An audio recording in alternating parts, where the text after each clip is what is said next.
चीज संभाल ही रही है. Hello, everyone. Welcome back to the Flying Fullbacks podcast. And today we'll be talking about the Europa League final. As you all might have seen, Man United lost and Villarreal won the final. They won their first ever European trophy. It was a pretty interesting match. A lot of interesting things happened. And let's start off with the first half. It was, I wouldn't say it was the most entertaining half of football, but the goal was pretty good. The movement from Gerard Moreno and the finish was quite decent. But United didn't really do much, did they? I mean, at the start of the match, I told you that they will lack Harry Maguire at the back. Even though he really is not the ideal guy to run back, track back, but still he is the best Manu has to offer. And they really at the back, especially on the counter attacks, like it was a whole build-up play because the lineup was very attacking by Manu. So the whole build-up play was by Manu. So whenever Villarreal counter-attacked, they were really out of ideas because instead of the regular double pivot, they were only having one Scott McTominay, and Pogba really doesn't track back. And so yeah, they were not able to track back. Lindelof was as usual. Lindelof can't really have any better words to define him. And Eric Bay also lack of match fitness was kind of showing in his performance. He was not quick enough like he used to be, and not really much. I mean, it was a pretty boring first half. The entire match before the extra time was boring in general, so really can't make anything out of it. Yeah. I think the most interesting thing that happened, or I wouldn't even say interesting, it was quite surprising, quite shocking, was when Marcus Rashford missed that really, really good chance. But that was second half, no? Yeah. So I'm moving on to the second half. Uh, first Cavani equalized. It was a pretty straightforward goal. A few deflections here and there, and For Cavani, it was shit for good for Cavani, not for like guys like Vinicius and Timo Werner, who would have definitely missed it. yeah, but so moving on, Rashford, he missed a really, really good chance, and it did That come was the back to most haunt them Timo at the Werner end of the miss day. ever. Most Timo Werner miss ever, absolutely. So, but even apart from that miss, he had a pretty bad game. So, I don't know, he didn't perform when it mattered, and for that matter, a lot of the United players didn't perform at the big Even stage. Bruno was missing. Yeah, Even Bruno Bruno was was missing. missing. It was a pretty bad performance Even our overall. beloved Roberto Carlos, he put in some nice crosses and he was Yeah. good overall. But he was not really his best self like he is performing in the Premier League nowadays. So Yeah. yeah, that's So, also there. so Also, the other thing I have encountered with Manu is that on set pieces they are absolutely out of idea. Either like somehow some player will clear it, or like Maguire will head it out, or some keeper. Otherwise, they have no clue how to stop a incoming free kick or incoming corner. They have absolutely no clue. yeah, They I have to gotta agree with you really there. work on the yeah. So they really have to work on how to like take free kicks for that matter also, and take corners because on the setup plays themselves apart from Cavani. If Cavani is playing, then fine. He will. You just throw the ball inside the box. He will deal with it. But apart from that, they really don't have any ideas because for some reason, despite his big ass head and such a tall height, Maguire is absolutely useless on corners. Yeah. Apart from this England World Cup goal. Yeah, so that is definitely a struggle. But now I want to move on to the again nothing really of note in next time. Let's move on to penalties. Now, this was actually one of the most interesting penalty shootouts I've seen in my life.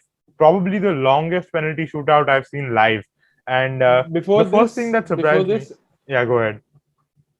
before this, which was the longest penalty shootout you have seen? Because in my opinion, the longest I seen was in Euros, I guess, the one against Germany and Italy, the one against Neuer and Buffon. How many penalties was that? Some nine was there from one side. Okay, so I think there was one between West Ham and was it Chelsea? It went to 13 penalties, or there were more than 13 taken, and the Yeah, final even scoreline was AC 13 Milan something. this year AC Milan had some 10 to 11, 12. Yeah. penalties, but I didn't saw it live. So the Okay. Okay. live longest Yeah. one Even I was think this against. is probably the longest one I've seen live. I can't recall any other. I think Arsenal versus Liverpool at the start of the season, that was relatively long, I think. 5-6. That no, that was Uh, some 6-7 at yeah. So max. that's probably the longest I recall seeing live. But even see the Villareal, I think his name is Ruli, I guess. So Hmm. he was actually he got his hand on a couple of penalties. Yeah. David De Gea was absolutely useless. You could have No, put a even statue he there got and his hands on a couple of penalties. I actually think that he De Gea got was a all right. hand You on a can't really single blame one. him.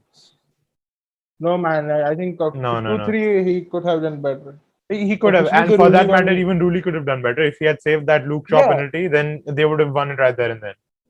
But yeah. yeah, so actually, one of the things that surprised me was that Bruno came on to take the third penalty. I was fully expecting him to take the fifth penalty and win the match for the Obviously, club. everybody.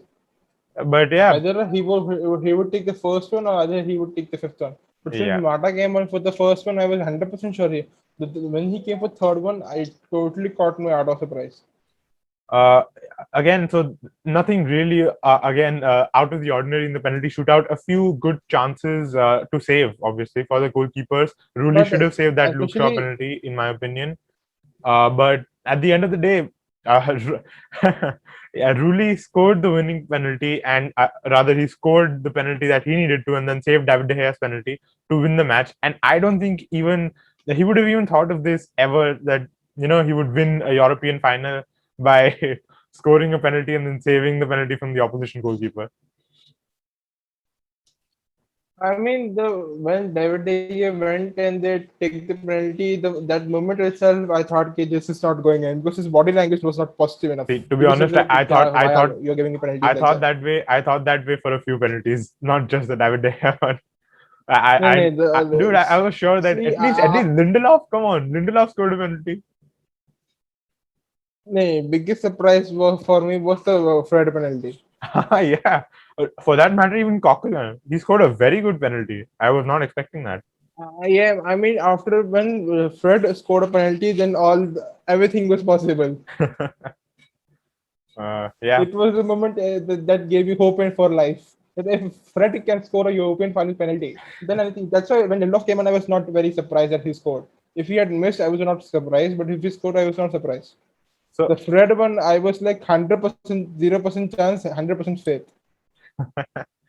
yeah, so now I want to move So, on to the next topic, which is what now for United, because Ole in his what 2.5 years hasn't won a single trophy, and for United that's by probably a the way, big deal. Manu has not a single won a single trophy in 4 years. Yeah. So, what do you think this means for Ole? Now, do you think they're going to sack him, or do you think his performances in the league and even reaching a European final have been too good for them to justify sacking him? I mean, how is it too good? I mean, when Jose left, the team was already in a Champions League quarterfinal. And if you ask me as a Real fan, I would take getting knocked out in Champions League quarterfinal any day over Europa League final humiliation. Any day. Uh, At least it still is Champions League. It still is Champions League and still is a knockout instead of getting knocked out in Europa League. I mean, this narrative of the team has improved, Ole has improved the team. Okay, I get it that they have scored a bit more points. They have scored a bit more goals, but has the team really improved? I mean, the whole that drastic improvement under Mourinho, and this the fact that this team is more happy. That's it. Even Jose got into second, and he got into second with way more points than this thing. He got them second with 81 points. And the year he got them second was like justifiable second. This year they are second just because Liverpool had their pants. well, I think the biggest plus point for Ole is that I've seen a lot of fans say that at least this football is entertaining, and you can't deny that. They have definitely increased their or changed the I nature mean, of but their it's game. not. They're a lot I more mean, attacking. They're scoring a lot more goals, and a lot of fans but do think that's that's a big positive in his favor.